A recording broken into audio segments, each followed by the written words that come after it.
جب نہ جان جا رہی ہو نہ عزت جا رہی تو پھر پیسہ بھی شریعت میں حکم ہے کہ اس کی بھی حفاظت کرو. دنیا مسافر خانہ ہے. میں بار بار بیان میں کہتا ہوں, میں کیا کہتا ہوں, قرآن کہتا ہے, لیکن اس کا مطلب یہ نہیں ہے کہ اس میں چیزیں پھینکنا شروع کر دو آپ کہ یار ویسے ہی گزر جائے گی تو کوئی بات نہیں, اڑا دو, ختم کر دو, مر جائیں گے تو ویسے ہی ختم ہو جائے گا. تو مر جائیں گے تو ختم ہوگا, لیکن اس سے پہلے ختم ہو گیا تو ٹائم سے پہلے مر جائیں گے. سمجھ رہے ہیں؟ اعتدال ہے نا اسلام میں. نہ ان چیزوں سے دل لگاؤ. سورہ بنی اسرائیل کی کیسی بہترین آیت ہے. آج میں سفر سے آیا ہوں تو میری سیٹنگ بھی تھوڑی سی آؤٹ ہے کیونکہ میں سویا نہیں ہوں پوری رات. تو قرآن کے الفاظ دیکھیں, لا تجعل یدک مغلولۃ الی عنقک. نہ تو اتنے کنجوس بن جاؤ کہ اپنے ہاتھوں کو گردن سے باندھ لو, ولا تبسطها کل البسط, اور نہ اپنے دونوں ہاتھوں کو ایسے پھیلا کے اڑانا شروع کر دو. وابتغ بین ذلک سبیلا, ان دونوں کے درمیان اعتدال والا راستہ اختیار کرو.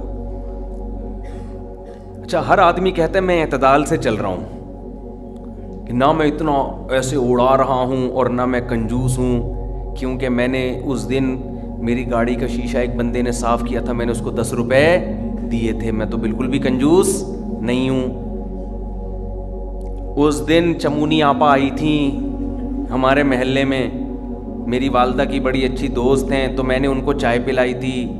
میں تو میں نے یہاں میری مسز نے کہا تھا کہ 2 سموسے لے آؤ, میں لے آیا تھا. اگر میں کنجوس ہوتا تو میں کہتا نہیں, نان نفقے کے علاوہ کچھ بھی گھر میں نہیں آئے گا. تو آپ میں اعتدال ہے یا نہیں, یہ فیصلہ خود نہ کرو میرے بھائی. کبھی کچھ دن سخی لوگوں کے ساتھ گزارو تو ہم سب کو پتہ چلے گا کہ ہم سب کیا ہیں, کنجوس ہیں. سمجھ رہے ہو, ہم سب کنجوس ہیں. کچھ دن سخی لوگوں میں اٹھو بیٹھو. اسلام چاہتا کیا ہے؟ جو اسلام چاہتا ہے وہ تو میں پوری بات کہوں گا تو شاید جمعہ پڑھنا چھوڑ دیں آپ لوگ. اسلام کہتے ہیں مسافر خانہ سمجھو اس کو, اتنا نہ اڑاؤ کہ کل مانگنے کی ضرورت پیش آ جائے, بس اس سے کم خرچ کرو, ٹھیک ہے نا. یہ رکھنے کی چیز نہیں ہے. لیکن ہم یہ نہیں, ہم نے تو کتنے سالوں کا جمع کر کے رکھا ہوا ہے, جمع ہوتا جا رہا ہے, ہوتا جا رہا ہے, ہوتا جا رہا ہے, پلاٹ کی شکل میں, گولڈ کی شکل میں, دکانیں, پھر پراپرٹی, ہوتے ہوتے ہوتے. کمال کی بات یہ, اسلام کمانے سے منع نہیں کر رہا, جمع کرنے سے منع کر رہا ہے. اور ہم نے دینداروں کو دیکھا ہے کمانے کی زیادہ کوشش نہیں کر رہے, جمع زیادہ سے زیادہ کر رہے ہیں. عجیب بھائی, ارننگ بڑھاؤ, اپنی ڈبل کر دو, اس میں فائدہ ہے. مسلمان پاورفل ہوگا تو اسلام ترقی کرے گا. تو کہتے ہیں نہیں یار میری آمدن مہینے کی اتنی ہے تو مجھے کیا ضرورت ہے.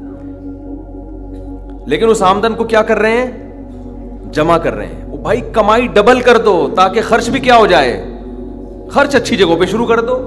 اپنے لیے نہیں کماؤ, قوم کے لیے کمانا شروع کر دو نا. ڈبل کمانا شروع کر دو, 4 گنا کمانا شروع کر دو, لیکن اس کمائی کو پھر خیر کے کاموں میں خرچ کرو. نبی صلی اللہ علیہ وسلم نے فرمایا ایماندار تاجر وہ شخص جو اس لیے تجارت کرے کہ لوگوں کے سامنے ہاتھ نہ پھیلانا پڑے, ایمانداری کے ساتھ تجارت کرے. پیغمبروں کے ساتھ ہوگا قیامت کے دن. حضرت عثمان اگر تھوڑا کماتے تو 400 گھوڑے دیتے جہاد میں, بولو نا. گھوڑا لینڈ کروزر تھا اس زمانے کی, 400 V8 حضرت عثمان نے دیے ہیں. کتنا کمایا ہوگا. ہاں اتنا کمانا کہ آپ اپنے صحت کی کبھی خیال نہ کر سکیں, آپ بیوی بچوں کو بھی ٹائم نہ دے سکیں, وہ پھر کمانے میں بے اعتدالی ہے. کمانے کا ایک حد تک آپ کے ٹائم اور جسم سے تعلق ہے, اس کے بعد کھوپڑی سے تعلق ہے. کھوپڑی نہیں استعمال کر رہا, گدھا بنا ہوا ہے, محنت بہت کر رہا ہے. ہم نے ایسے کمانے والے دیکھے ہیں کہ سارا دن کمانے کی فکر میں ہوتے ہوتے بچوں کی فکر ہی نہیں ہے, بیوی کو ٹائم نہیں دے رہے, ماں باپ کو ٹائم نہیں دے رہے, اپنی صحت کو ٹائم نہیں دے رہے. تو زیادہ کمانے کا یہ مطلب ہرگز نہیں ہے. زیادہ کمانے کا مطلب یہ ہے کہ کمانے میں ٹائم تو آپ نے اتنا ہی دینا ہے جتنا آپ کی صحت اجازت دیتی ہے. نماز کا ٹائم نکلے, تہجد کا ٹائم نکل جائے, تسبیحات تلاوت کا ٹائم نکلے اس میں آپ کے لیے, کچھ اللہ کا ٹائم بھی نکلے, کچھ دین کی تبلیغ کا ٹائم بھی نکلے, کچھ پڑھائی کا ٹائم بھی نکلے. ویڈیو نہیں بنائے بھائی, یہاں لکھا ہوا ہے نا, کچھ پڑھائی کا ٹائم بھی نکلے, یہ تمام چیزوں کا ٹائم نکلنے کے ساتھ ساتھ پھر کمانے کو ٹائم دینا ہے. اس میں پھر جب اتنا ٹائم دے کے پھر پلاننگ کر کے اس کو بڑھانے کی کوشش کرنی ہے, یعنی ارننگ کو بڑھانے کی کوشش کرنا ہے. یہ نہیں کہ آپ نے ٹائم زیادہ دینا شروع کر دیا, اس میں ٹائم زیادہ دینے سے تو آپ کی صحت کو نقصان ہوگا نا. ارے 5 نمازیں تو پڑھنی پڑیں گی نا ٹائم پہ, پھر تلاوت روزانہ کرنی ہے کہ نہیں کرنی ہے, صبح و شام کی تسبیحات ہیں وہ بھی کرنی ہے, تہجد کی بھی کوشش کرنی ہے, باپ کو بھی ٹائم دینا, اماں کو بھی, بیوی بچوں کو بھی, پھر باقی پھر اپنی ایکسرسائز وغیرہ صحت کو بھی, پھر باقی ٹائم کس کو دینا ہے, وہ پیسہ کمانے کو دینا ہے. پھر اس پیسہ کمانے کے کو جتنا ٹائم آپ نے دے دیا تو اس میں آپ کہہ سکتے ہیں کہ پھر ہم اس کو بڑھائیں کیسے, ہم تو 8 گھنٹے کمانے کو دے رہے ہیں, اب اس میں کیسے بڑھائیں ہم. تو بھائی کھوپڑی استعمال کر کے کیا کریں, اس کو بڑھائیں. کھوپڑی سے چیزیں بڑھ جاتی ہیں, کھوپڑی تو استعمال مسلمان کر ہی نہیں رہا ہے نا. اب یہ کہ کیسے کھوپڑی استعمال کریں, تو آپ خود استعمال کرو کہ یار میں یہ کام کر رہا ہوں تو میں اگر یوں کر لوں تو یہ ایسے بھی ہو سکتا ہے. یہ بیٹھیں گے تو سمجھ میں آئے گا انشاءاللہ آپ کے خود, لیکن بیٹھتے ہی نہیں ہیں, سوچتے ہی نہیں ہیں. جو جہاں کھڑا ہے وہیں کا وہیں رہے گا وہ. خیر, تو میں کیا عرض کر رہا تھا, وہ تو بات ختم ہو گیا, آپ لیٹ آئے نا, اصل بات کچھ اور شروع ہوئی. اچھا خیر, جلدی سے بات کو میں لے کے آتا ہوں.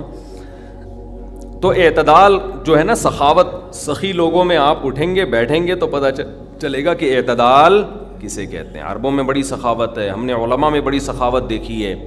تو سخاوت کا مطلب یہ ہے کہ آپ اتنا خرچ نہ کریں کہ کل آپ کو مانگنا پڑ جائے. اس کا علماء نے ایک معیار بیان کیا ہے, وہ خوب اچھی طرح سمجھ لیں, وہ بڑا زبردست معیار ہے کہ اپنے اور اپنے بیوی بچوں کے لیے 1 سال کا ذخیرہ کر لیں پیسوں کا, چاہے وہ گولڈ کی شکل میں ہو یا کرنسی کی شکل, بہتر ہے گولڈ کی شکل میں ہو. آج اگر آپ جاب لیس ہوتے ہیں تو 1 سال تک اگر آپ کو جاب نہ بھی ملے تو آپ نے جو پیسہ اسٹور کیا ہوا ہے اس سے اسی معیار کی زندگی اپنے گھر والوں کو دے سکتے ہیں جو اب تک دیتے آئے ہیں. اور یہ 1 سال آپ کے پاس جاب تلاش کرنے کا یا کاروبار دوبارہ سے اٹھانے کا آپ کے پاس موقع ہے. 1 سال سے زیادہ کی پھر کوئی انتہا نہیں ہے. لوگ کیا کرتے ہیں, جمع کر رہے ہیں کہ کل اگر جاب چلی گئی, کل اگر کاروبار ٹھپ ہو گیا تو بھائی کل کیا, پھر تو خبر تک کا رکھو سنبھال کے, وہ تو پھر ٹینشن سے ہی دنیا سے جاؤ گے. تو کچھ اللہ پہ توکل کرو نا اس معاملے میں. اللہ ہمارے بس میں یہ تھا 1 سال ایک خاص مقدار ہوتی ہے, اس میں چاروں موسم آ جاتے ہیں. بھائی کاروبار آپ کا نہیں چلا, سردی میں نہیں چلا تو ہو سکتا ہے گرمی میں چل جائے, خزاں میں چل جائے, بہار میں چل جائے, تو کبھی نہ کبھی تو چلے گا. نہیں چلا تو پھر اللہ نہیں چلانا چاہتا, بس اسی میں اللہ کرے بیٹھ کے. جو آدمی اللہ پہ اعتماد توکل نہیں کرتا وہ تو کبھی زندگی میں سکون میں آ ہی نہیں سکتا ہے. تو 1 سال کا اسٹور کر لیں آپ. اور بہت اللہ نے پیسہ دیا ہے تو بچوں کے لیے ایک پراپرٹی لے کے ڈال دی, پلاٹ 2-4 لے کے ڈال دیے. مرنے کے بعد بچے بالکل روڈ پہ نہ آ جائیں, بس باقی کیا کرو, کھاؤ کھلاؤ. ٹھیک ہے, کیا کریں. ایک لطیفہ سنا دوں, ہمارے ایک دوست نے بھیجا تھا, بڑا زبردست قسم کا. ہمارے ایک دوست ہیں لاہور میں, انہوں نے کسی کا لطیفہ بھیجا, لیکن لطیفہ بڑا سبق آموز ہے. وہ ایک آدمی گیا گوشت کی دکان پہ, شاید آپ لوگوں نے بھی سنا ہو, اور کہنے لگا کہ 1 کلو گوشت دے دو. اتنے میں ایک بندہ آیا, یہ آدمی لینڈ کروزر میں گیا نا, بڑی VIP گاڑی میں, مالدار آدمی ہے. گوشت کتنا لے رہا ہے, 1 کلو. دوسرا آدمی آیا, اس نے کہا بھائی 10 کلو گوشت دے دے, چانپیں بھی اور دل بھی, کلیجی بھی, پٹ کا گوشت الگ, بکرے کی الگ نکال, فلانے الگ نکال. بڑے بھائی وہ کسائی اس کو چھوڑ کر اس کے پیچھے لگ گیا نا, کہ اس کو پہلے گوشت بنا کے دیا. یہ جو 1 کلو والا تھا نا 1 کلو والا, اس کو غصہ آیا کہ یار اس کو تو 10 کلو دے رہا ہے کم بخت, 10 کلو والے کو پہلے دے رہا ہے. اس نے کہا بھائی وہ اس کا آرڈر بڑا ہے, وہ پرانا کسٹمر ہے ہمارا. اس نے کہا یار اس کے پاس اتنا پیسہ کہاں سے آیا کہ اتنا ویسے گوشت لے کے جا رہا ہے. اس نے کہا بات یہ ہے کہ اس کی 4 بیویاں ہیں. اس کی کتنی بیویاں ہیں, 4 بیوی, چاروں بیوہ ہیں. اور یہ چاروں بیویاں کسی مالدار آدمی کی بیویاں تھیں جو ان کے لیے بہت پیسہ چھوڑ کے گئے اپنی بیویوں کے لیے. اس مالدار نے کھایا کم اور بچایا بولو زیادہ. اور بچانے میں زندگی گزر گئی اس کی، تو ظاہر ہے کھانا نصیب نہیں ہوا، مر گیا۔ وہ مر گیا جب میں نے اس اسٹائل سے کہا نا، تو مجھے وہی یاد آ گیا لڈن جعفری، اللہ تعالیٰ، مر گئے پھر دوبارہ زندہ ہو کے آ گئے، کچھ اسٹائل اچھا تھا۔ تو بچایا نہیں، اور بچا کے مر گیا۔ اب ظاہر ہے بیوی جو تھی ان کو پیسہ مل گیا ٹھیک ٹھاک، اب ان کے پاس پیسہ ہے، بندہ مارکیٹ سے شارٹ ہے۔ عورت کو ظاہر ہے پیسے کے ساتھ شوہر بھی تو چاہیے نا، اس میں بھی ڈیزائرز ہیں، اس کو بھی ضرورت ہے میاں کی۔ تو یہ غریب کا جذبہ تھا 4 شادیاں کرنے کا نا، تو یہ کرتا چلا گیا، پرانے والے کا سارا پیسہ کس کے پاس آ گیا، اب یہ بیوی کے خرچے پہ کھا رہا ہے، یہ بچا نہیں رہا، ظاہر ہے عورت کا پیسہ ہے۔ تو یہ دوسرے کے پیسے پر ان کی بیویوں سے شادی بھی کی ہوئی ہے، اور اس دوسرے کے پیسے پر کھا بھی رہا ہے، اس لیے یہ 10 کلو گوشت لے کے جاتا ہے، سمجھ رہے ہو؟ اس نے فوراً کہا میرے لیے بھی 10 کلو بنا دے، میں نہیں چاہتا میرے مرنے کے بعد میرا ہوا بچا پیسہ کوئی اور بے غیرت استعمال کرے، معذرت کے ساتھ۔ ابے پہلے خود تو کھاؤ، اس وقت جو تمہاری حاضر سروس بیوی ہے، بولو تم جب تک میری بیوی ہو تو کھاؤ، ٹھیک ہے نا، تم بھی کھاؤ میں بھی کھاؤں گا۔ مر گئے تو بھائی وہ اس کے لیے نکاح کا دروازہ، اور جب ہمارے بیانات چل رہے ہیں تو یہ تو اور دروازہ کھل گیا ہے، پہلے تو بیوہ کو رشتہ ہی نہیں ملتا تھا نا، اب تو بہت سی بیوہ ایسی مارکیٹ میں آ گئی ہیں، پیسہ بہت ہے، بندہ نہیں ہے، ہم اپنے خرچے پہ شادی کرنے کے لیے تیار ہیں، کوئی شریف آدمی مل جائے ہمیں، اب تو ایسی بیوہ بہت آ گئی ہیں مارکیٹ میں کہ جی پیسہ ہمارے میاں بہت چھوڑ کے گیا، بندہ نہیں ہے۔ تو میں نہیں کہہ رہا آپ بیوی کے لیے پیسہ نہ بچائیں، لیکن یہ دماغ میں رکھیں کوئی بغیرت آپ کے پیسے پہ آپ کی بیوی کے ساتھ زندگی گزارے گا، خرچہ آپ کا ہوگا، آپ اس کو پیسہ دے کے جا رہے۔ تو اعتدال اس چیز میں ضروری ہے، ایسے لاوارث نہ چھوڑو اپنے بیوی بچوں کو، لیکن اعتدال، اتنا بھی نہ دو کہ ہری ہری سوجنا شروع ہو، بچوں کے لیے بھی بناؤ کچھ۔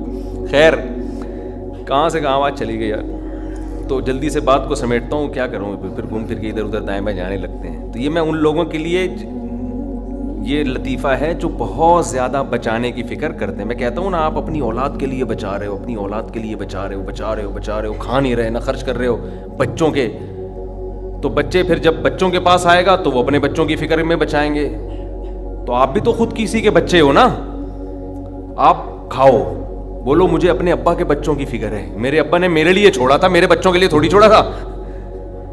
اور اگر آپ کے ابا نے آپ کے بجائے آپ کے بچوں کے لیے چھوڑا تھا، تو آپ کے ابا تو بڑے بے وقوف تھے، کیونکہ بچوں کے لیے بھی اس لیے چھوڑا کہ وہ اپنے بچوں کے لیے چھوڑیں، پھر تو کھائے گا کون پھر اس کو بیٹھ کے؟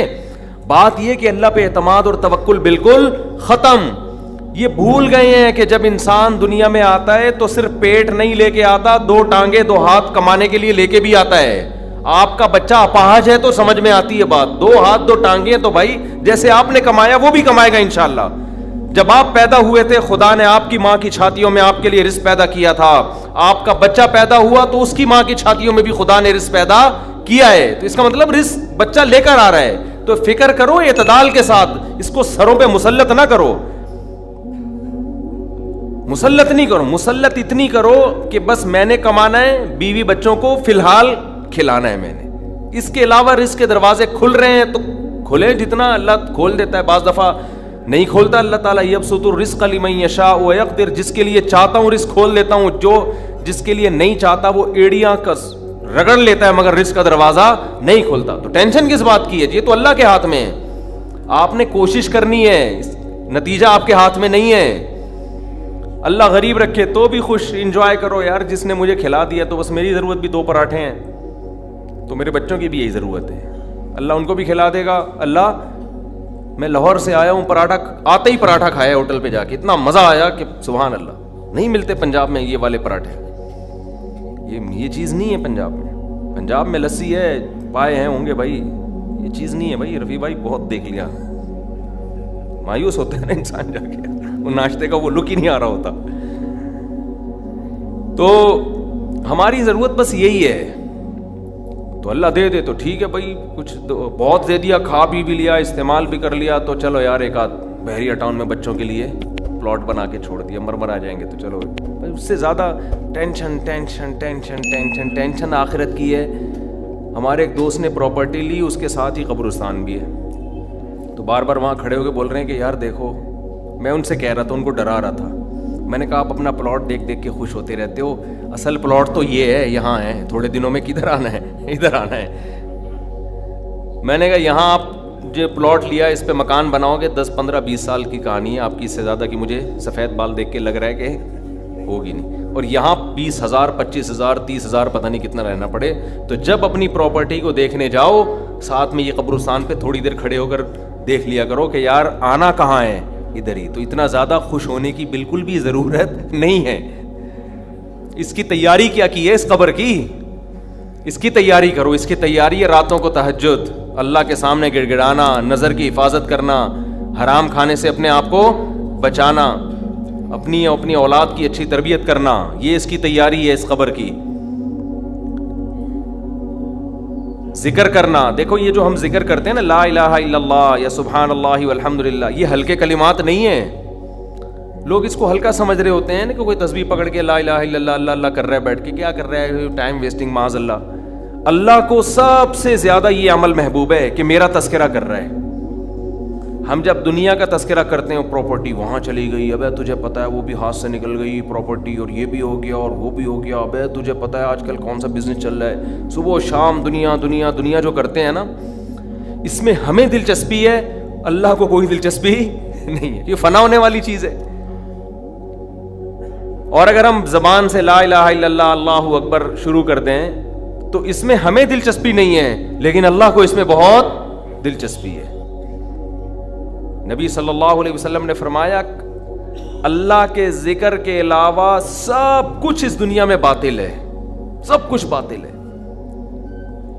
دنیا کا تذکرہ بھی اللہ کے لیے ہو تو اچھا ہے. آپ پراپرٹی بھی لے رہے ہیں تو یار اللہ کے لیے لے رہا ہوں میں, کہ اللہ کا حکم ہے کہ سب اڑاؤ نہیں, کچھ اگر اللہ نے وسائل دیے تو کچھ بچا لو اولاد کے لیے, تو اللہ کا حکم ہے تو یہ ذکر بن جائے گا. لیکن ہمارے ایسا نہیں ہے ہمارا مزاج.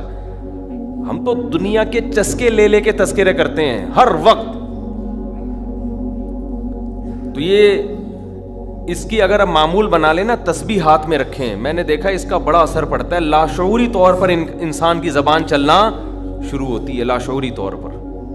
تو عادت ڈالیں اللہ کا نام لینے کی, ادھر سے دماغ ہٹے گا. یہ جو گند میں دنیا کے گٹر جو ہمارے حضرت فرمایا کرتے تھے, دنیا کی محبت کے دلوں میں گٹر ابل رہے ہیں, تو سکون کہاں سے ہوگا؟